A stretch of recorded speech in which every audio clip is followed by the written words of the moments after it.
Total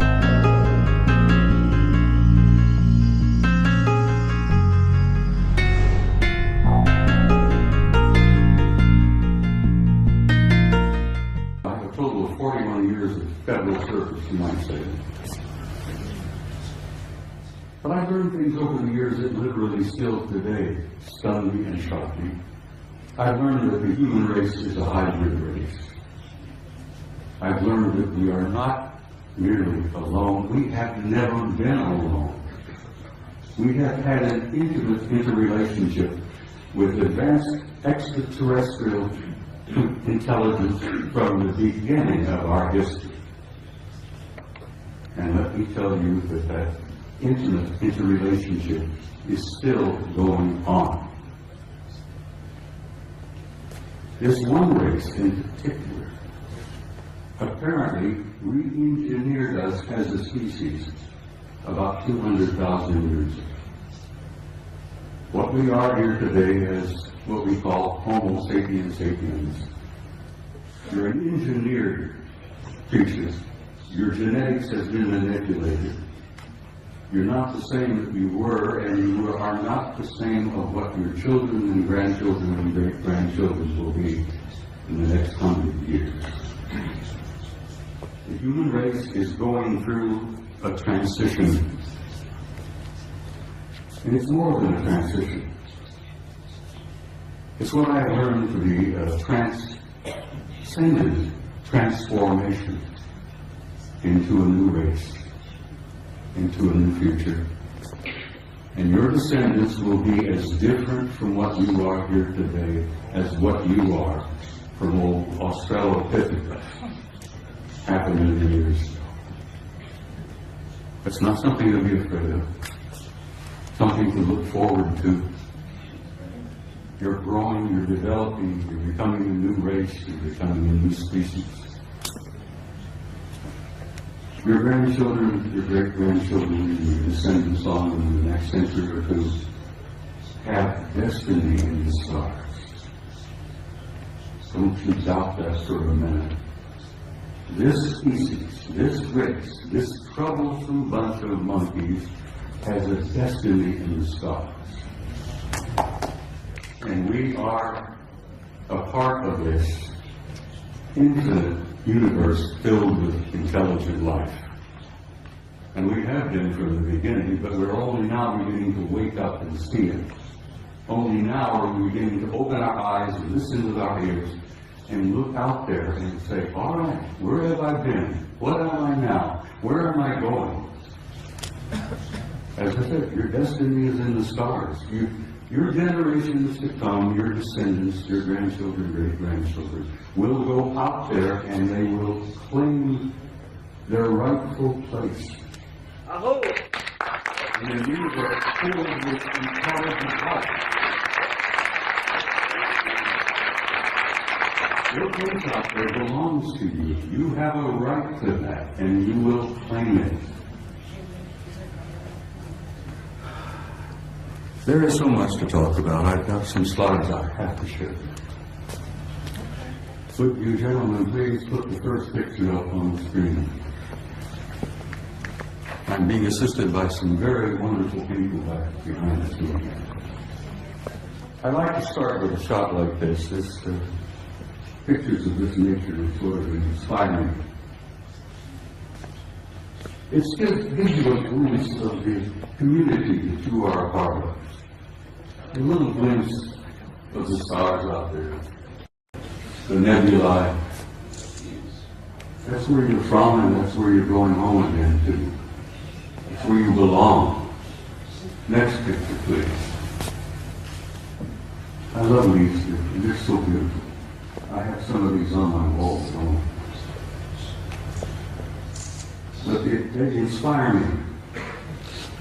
I look at them and I have a sense of recognition that I've been there before. And I know that I'm going back. But something happened in my country over the last few years that I'm very, very troubled by. Just last week, the United States celebrated the 40th anniversary of putting a man on the moon. Then we went through this whole whoop-de-doo of patting ourselves on the back and think, gee, wasn't that neat? Armstrong, Aldrin, Collins up there in orbit. On the moon, aren't we great people? Aren't we magnificent? Look what we did. Well, let me tell you a couple of things that they did that you may not have ever heard about before. They took the few pictures they had it all televised, everybody, Walter Cronkite and all of them were looking out. Golly gee, isn't this great? Isn't this neat? You got a couple of guys on the moon. Ladies and gentlemen, my government, NASA, NASA, which many of us in the United States say stands for never a straight answer, proceeded to erase 40 rolls of film of the Apollo program. The flight to the moon, the flight around the moon, the landings on the moon, the walking guys here and there. They erased, for Christ's sake, 40 rolls of film of those events. Now we're talking about several thousand individual frames that were taken that the so-called authorities determined you did not have a right to see. Oh, they were disruptive, socially unacceptable, politically unacceptable. I've become furious. I'm a retired command sergeant major. I was never famous for having a lot of patience. The idea when I found out that they had erased 40 rolls of film involving several thousand individual shots about what really happened up there, I became so furious that I could have punched the director of NASA in the nose. I try to be, I'm not a dangerous man. I like to tell people that, like Henry Higgins in My Fair Lady, I have the milk of human kindness by the quart in every vein. So I really am a gentle man. But I have the capability, the potential of being rather dangerous and violent. And these lies and these cover-ups that I've learned about firsthand over the years literally infuriate me. And I hope it infuriates you, because these authorities, these nitwits in high positions of power, who are proceeding to spend all the money that the American people make for their own use, for their own private programs, and then lie through their teeth about what the truth really is. Well, thanks to the idea that there were a few employees in NASA 40 years ago, even today, there are some good people working there, decent people, honest people. I have some film that they preserved that was not destroyed. Gentlemen, put up the next picture for me.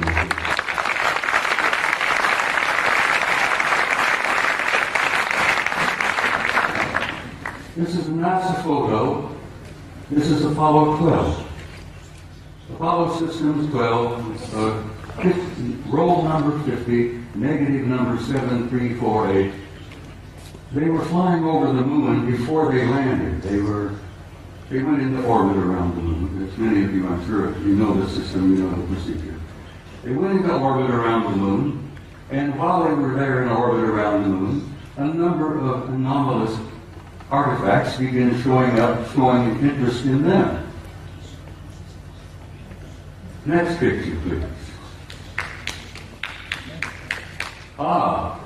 This picture was taken by Neil Armstrong.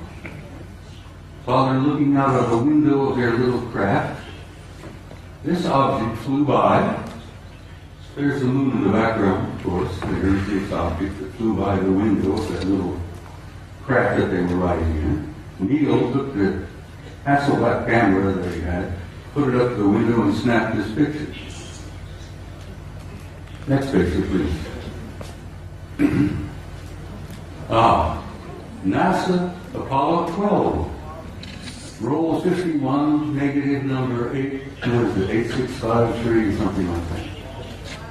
Now this is a good-sized object. This is several hundred feet in diameter that came up next to the lander flew along beside them for a time.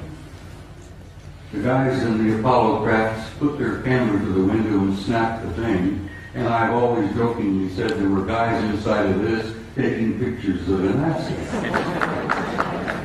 We were photographing them, they were photographing us. Next picture, please. Photo NASA, Apollo Systems number 14. Apollo 14. Roll 70. Negative, what is it, 9837, I think, or 8837, I can't read it. This is the Landsberg crater on the moon. The guys in orbit above the moon were particularly fascinated by Landsberg. They had been given a special assignment to take pictures of Landsberg because the crater, which they designated as Landsberg, had things going on in the crater that were very anomalous. There was construction going on. There were enormous facilities in the middle of the crater up there. So they were specifically designated and assigned to photograph Landsberg to see if they could figure out what the hell's going on down there in the crater on Landsberg. While they were looking at Landsberg, this object happened to express interest in them and flew by. Now this line is an artificial line that was drawn to show you the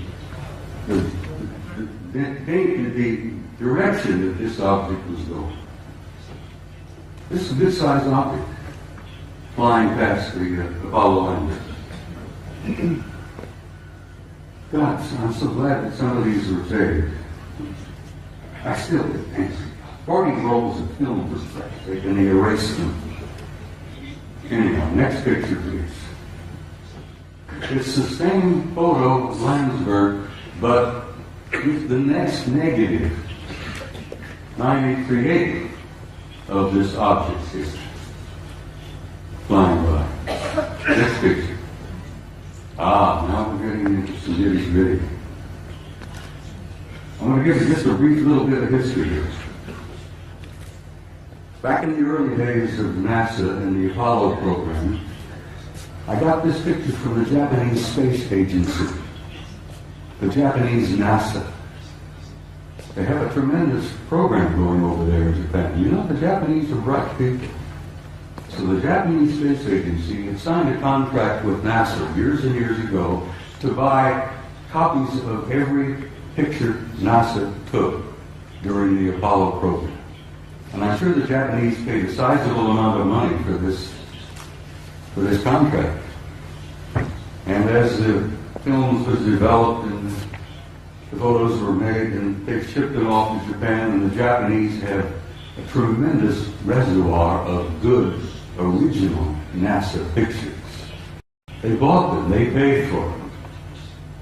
Now this photograph was released by the Japanese Space Agency, and you can see the Japanese writing here. This was taken by Apollo 13. Now you're all familiar, I'm sure, with Apollo 13. That was the aborted mission that was going to the moon to land, and they had an accident on the way. They couldn't land. They damn well barely got back. While they are on the way to the moon, here's the moon, a number of things began happening. Some strange objects were appearing outside the windows of the spacecraft. And guys, they grabbed their Hasselblad camera and started taking pictures. This photograph shows 3 different objects here. This looks like a circular object with an enlarged dome on top. This is a smaller object than a circular kind of disc-shaped craft. But coming in from the right margin of this particular picture is this. Next picture, please. Here we are. This is a blow-up of the positive in the photograph. And here is a blow-up of the negative of this object here. Ladies and gentlemen, this particular object is 5 miles long. And I'm tempted to use the term Big Mother. no pun intended, but it appears to be a mothership. It's gigantic. 5 miles long. And here these NASA guys are up there, these little camp Apollo capsule, and they look out their window and they see something that's 5 miles long. It shakes them up a little bit. When they got back to NASA with these pictures, it shook them up a hell of a lot. Next picture, please. This is the next sequence. Here, this large mother has moved into the middle of the frame, and something else has shown up over here, which has been estimated to be 2 miles long. But this really upset the guys. I've never been able to find out which one of the 3 Apollo members of the Apollo 13 crew would admit to ever having taken these pictures. Because as you know, the Apollo astronauts were threatened with their lives. I kid you not, they were threatened seriously. They even threatened their families if they ever divulged any of the information that they knew. Next photo, please. Now, here we are. Here's the big mother. Here's the other one, 2 miles long. Here's a picture of the positive. This is the negative. This mother is 5 miles long. Up here you're seeing what appears to be 2 circular objects either arriving or departing from that particular big ship. I can almost understand why the authorities in NASA, why the authorities in the space program didn't want this information to come out. They were frightened. They were stunned. They couldn't deal with it themselves, and they figured if they couldn't handle it, you couldn't handle it. There would be social disruption, I believe is one of the terms they used. They would disturb the body politic, I believe the term they used. So they clamped the lid down on this, and it's still down. And it's going to stay down, I'm afraid, for some time yet. Until people like yourselves and people like me and the rest of them here on the stage, by pushing and prodding and chipping away at this lie and this secrecy, eventually we will succeed. And don't even doubt that for a minute.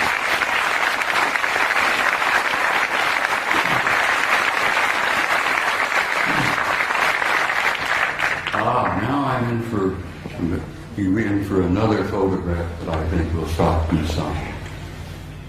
In 1980, NASA, never a straight answer, launched the Voyager program to Saturn. They launched this little mechanical spaceship filled with cameras and film and so on.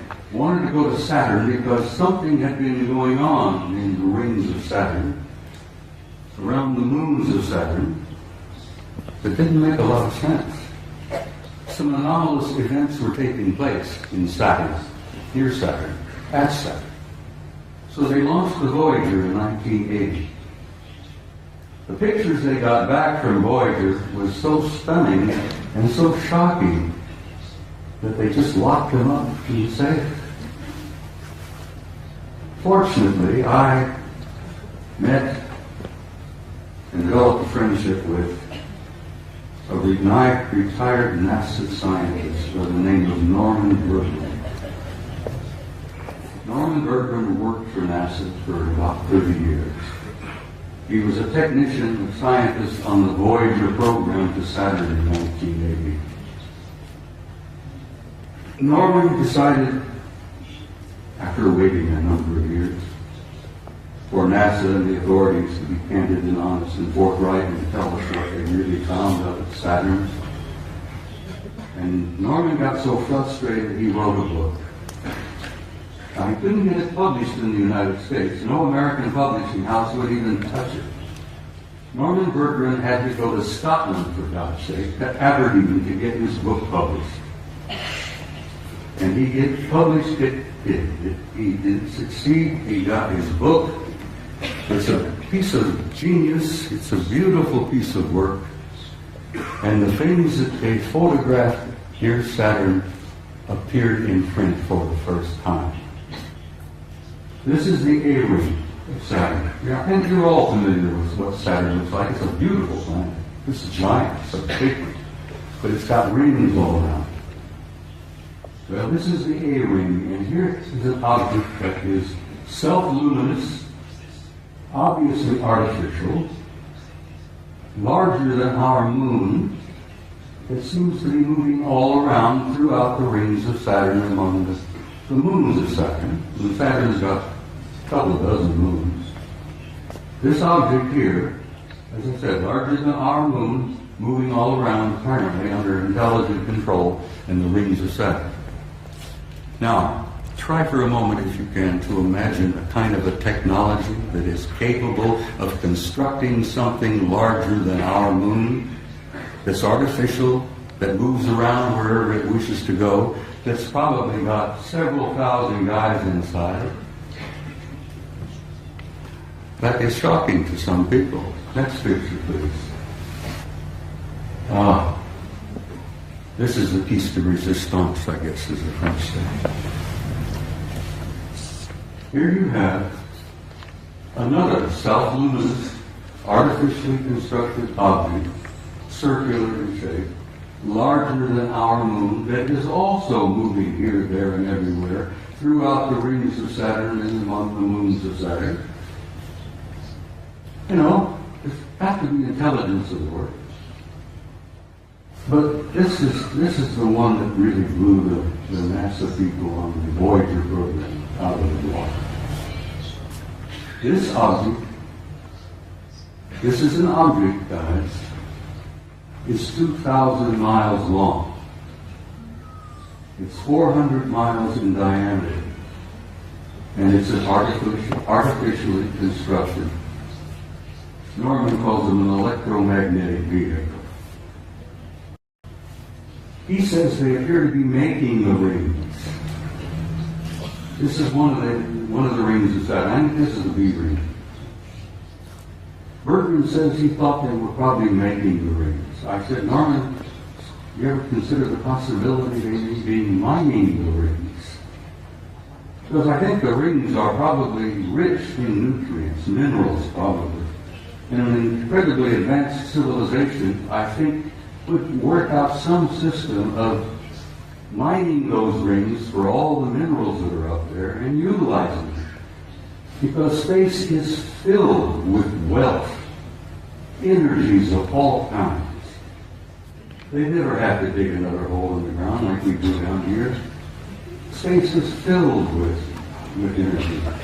This is 2,000 miles long, and here on this end there seems to be something like an exhaust or a flare of energy of some kind. It's probably a result of engines of some type inside this thing. But whatever it's doing, it's there, and it's a recognition and a representation of an advanced intelligence. And that's one of the things they don't want you to know, that we are confronting and relating with an intelligence that's so far beyond our own. We're looking at and talking about what's known as a Type 2 civilization. Now, for your own interest, I suspect most of you suspect this, that you are all members of a 0-0 type civilization. Beyond us, hopefully in a century or two, we might become a Type 1. But this is a representation of a Type 2 civilization. And Michio Kaku, the famous Japanese-American physicist in New York, has put out this concept about Type 0, 1, 2, 3, and 4 of the kind of advanced cultures and civilizations we will probably meet out there. Well, in probably meet out there, we've already met them. They're here. They're in our midst. So, I think I brought about 15 or 20 of these pictures, but I simply had no time. I don't have the time to show them all. But I've shown a few here, and I think I've piqued your curiosity. And I think most of you are pretty bright people, and you know you've been conned. You know you've been lied to. You're not fools. And I think you know who you are and why you're here and where you're going.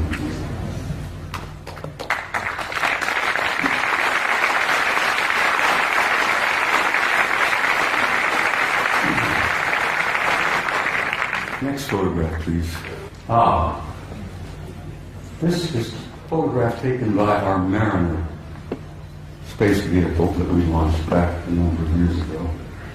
This is a picture of a facility on the surface of Mars.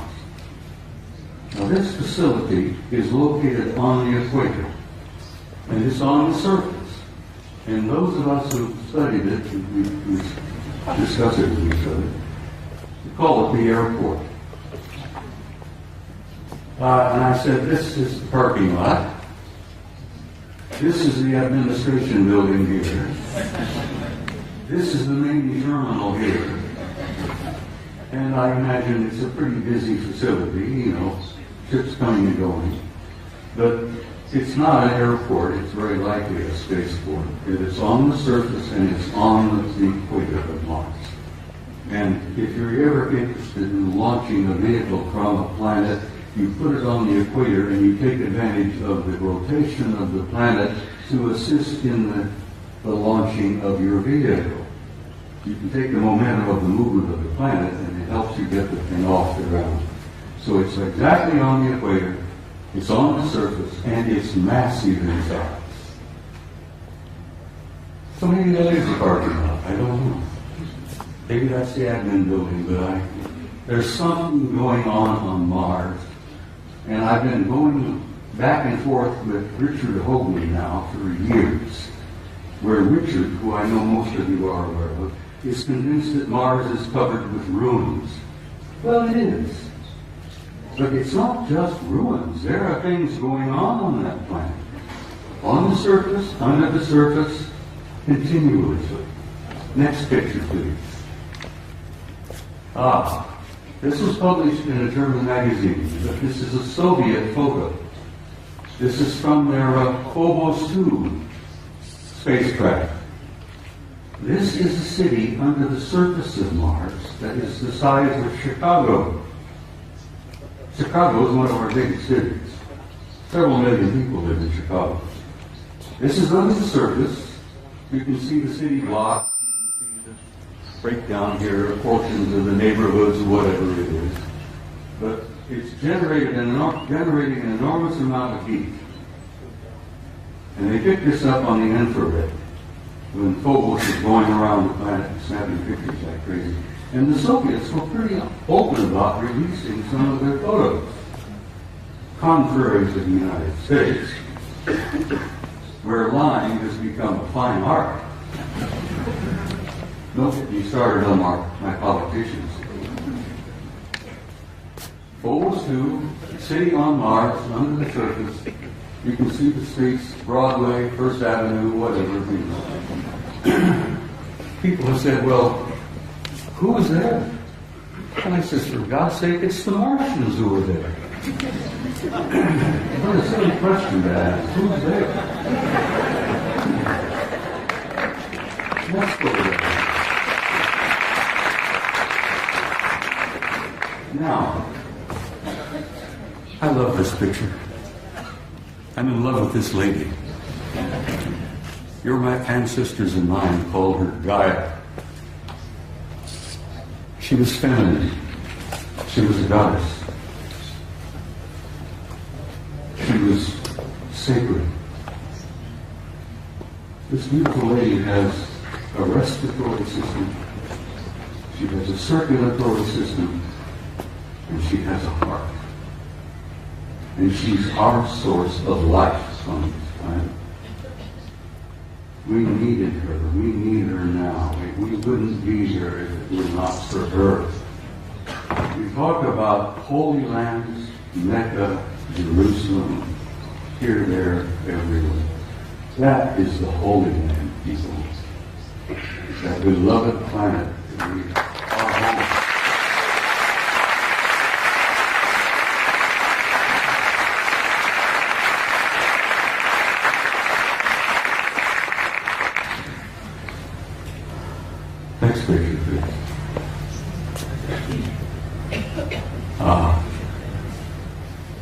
spoke to you earlier about the fact that your grandchildren and your great-grandchildren and so on, and the generations yet to come have a destiny in the stars. And in time, they will go out there and claim their rightful place in that infinite community of life. And you can believe that, and you can accept that with an assurance and a truth that goes beyond doubt. The destiny of this species and this race, this troublesome clan of monkeys, is in the stars. And there is your destiny.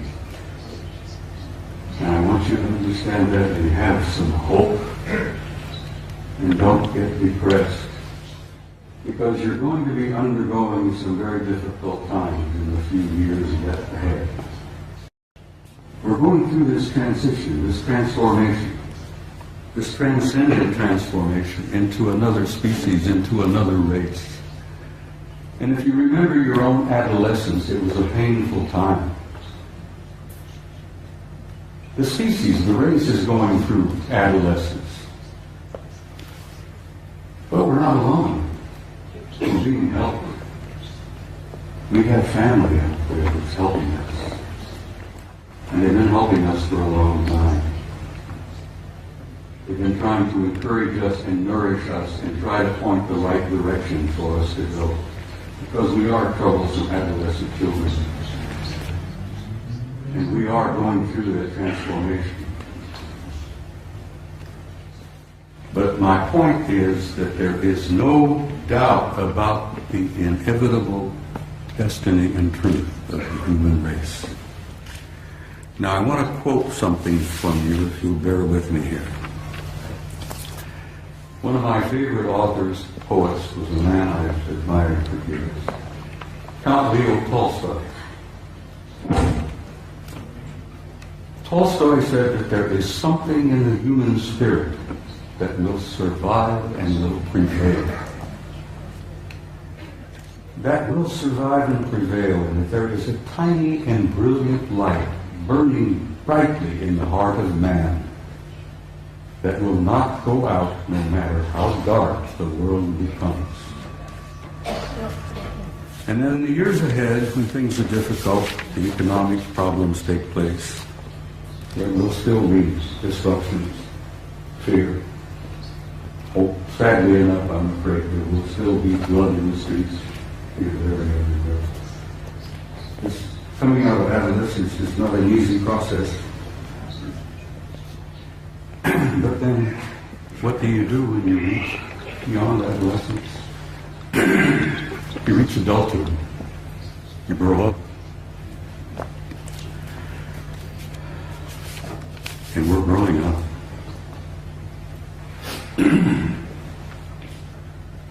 Well, ladies and gentlemen, my journey is coming to an end. But for many of you out there, your journey has just begun.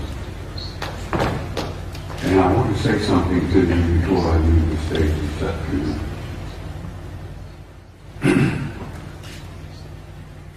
No matter how dark the world becomes, be sure, as Tolstoy said, there is a spark, there is a flame burning in your heart that will never go out, no matter how dark the world becomes. And as my journey is coming to a close, and some of you, your journey is just beginning, I wanted to say to you, in a term that I think is absolutely appropriate, you Spaniards have got some beautiful terms in the words. Vaya con Dios.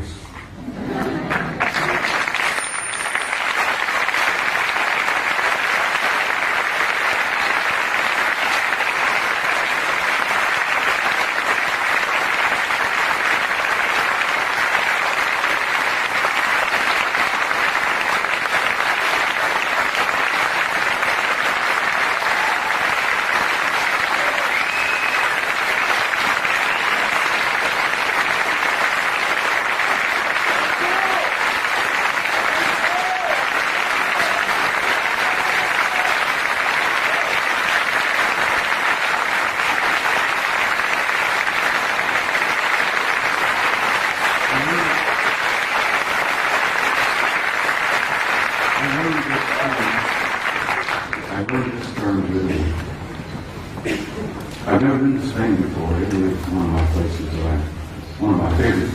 I love it. Now I'm learning to love the Spaniards. In Italian, I learned to say this, and I will say it to you. And I understand you know the meaning of it, but it's very similar. In closing, I want to say to you all, Ti amo.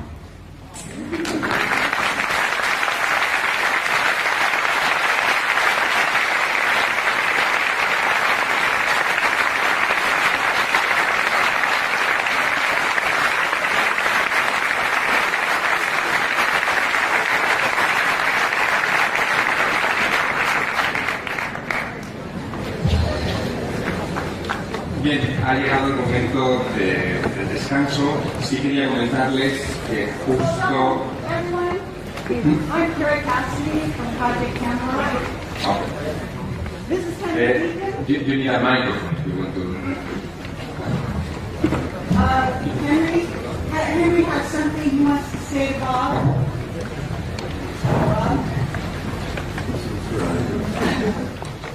This is Henry Deacon. And we just want to say something here. This is Henry Deacon from Project Camelot, for those of you who are familiar with our website. And he's here today, and he's here at the conference. He has something he'd like to say to Bob about Mars. I just, I don't have any words, but Bob has expressed everything that I would have said. I can confirm it because I've been working in top secret for 30 years, above top secret. We've shared a common background, but I just met him recently here. And I can only say that, yes, there's life on Mars, there are bases on Mars. I've been there. And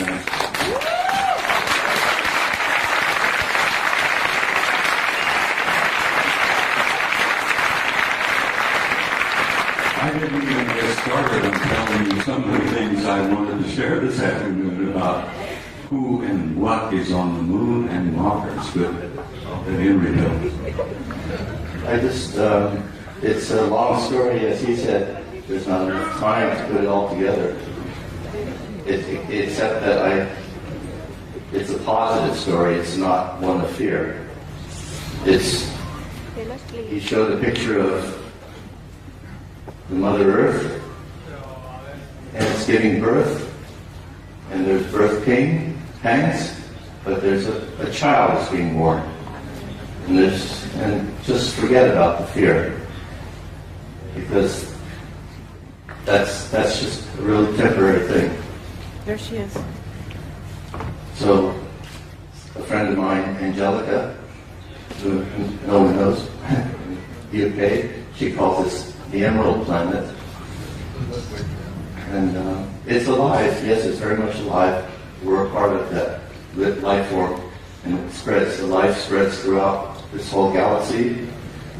And the rest of our family is watching and waiting and helping quietly behind the scenes. And I've been fortunate enough to be able to meet family that don't just live here on Terra for a long, long time, even before I was in government work. So thank you.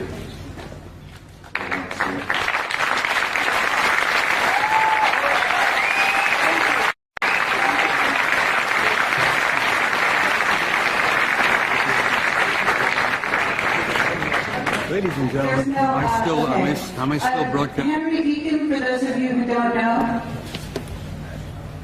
Am I still broadcasting you? It's still here? I'm going to ask...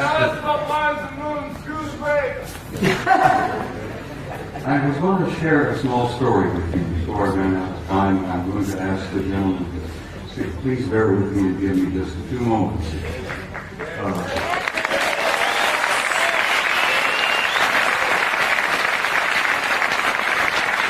Let's just start over.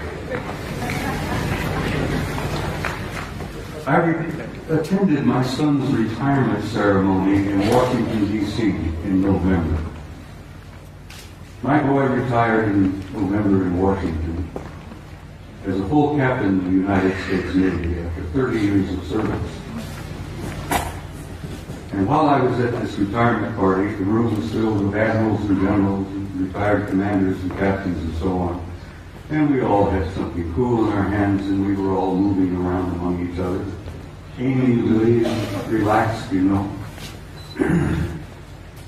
A retired Navy scientist, whose name must remain untold, came up to me, nudged me.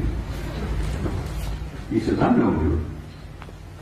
I said, "Yes, I'm Eric's father." No, he said, "I know you. You're that notorious retired command sergeant major with the big mouth." And I said, "Yes, I go to that." He says, "I had to share something with you before the party was over." He said, "I retired several years ago." He said, "My last job was at a government laboratory in Nevada, a few miles from Las Vegas." He said, "I am a plasma fusion physicist. That's my expertise. That's my training, my background, not being a scientist. I go, what? Plasma fusion physicist?" He said, "Yeah, I work at this laboratory outside of Las Vegas." He says, "It's not commonly known, but it's a drug secret." He says, "I worked 5 years with 2 guys who were not from here. They were from somewhere else." And he says they were delightful people. They were scientists. They were working with us. They were assisting us. They were encouraging us and offering us ideas and possibilities and one thing or another in plasma fusion, which is infinite energy forever. But he says, "I got to know them pretty well." And he says, after a couple of years, he said, I went up to one of them and I said, "What do you guys really think of us human beings?" And this chap, through somewhere, said, "Well, since you've asked, we think you are how did he word it? A primitive, savage, and dangerous race." And the scientist said, I had to agree with him. We are. We're a primitive, savage, and dangerous race at the moment. The other chap was standing there, who had been listening in. He was also from somewhere. Said, "You also smell bad."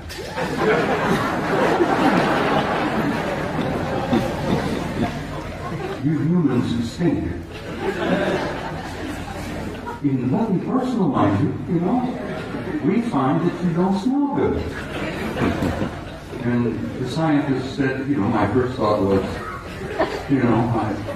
I didn't spray out of my arms this morning to make you. And they tried to explain that we humans have a psychic odor about us that they pick up and they find it terribly offensive. But it hit me in the eyes because when I was a boy growing up, my grandmother used to say, if we could only see ourselves as others see us, it would help so much to develop our integrity and our character and all that. And this remark from my grandmother hit me, that we were getting this so-called from a horse's mouth, from one of our extended family out there, that you're primitive, savage, and you're dangerous, but you also stink. And I thought that was humorous, and I shared it with Gogo, and she said, please include that in your presentation. So Gogo, bless your heart, I did that 4 years ago. Good night, everybody.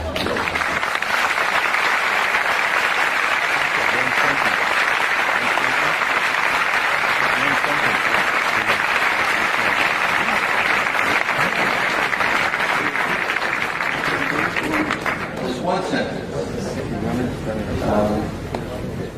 relates directly to what Bob has said. If you want contact, raise your spirit high. And that's what they want. Because they don't want to mix with you if you're savage beasts. It's that simple. Just relax and be happy and work with each other. It's a very simple message. Thank you, Henry. Thank you.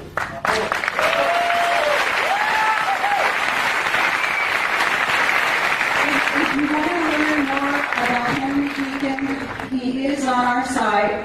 We have a lot of very long transcripts all about who he is, some of where he worked, and about Mars. We also have a video called Jump Room to Mars, in which David Wilcock and Bill Ryan and I discuss some of what he told us. And we're looking for maybe a 15-minute, maybe a half hour tomorrow when Henry Deacon can address you and maybe tell you some of the details. Thank you.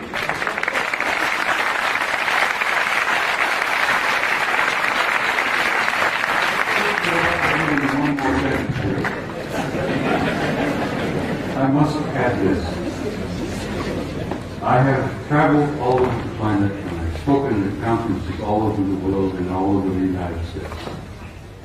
I have never been to a conference of this nature without there being at least one and generally two of the others in the audience.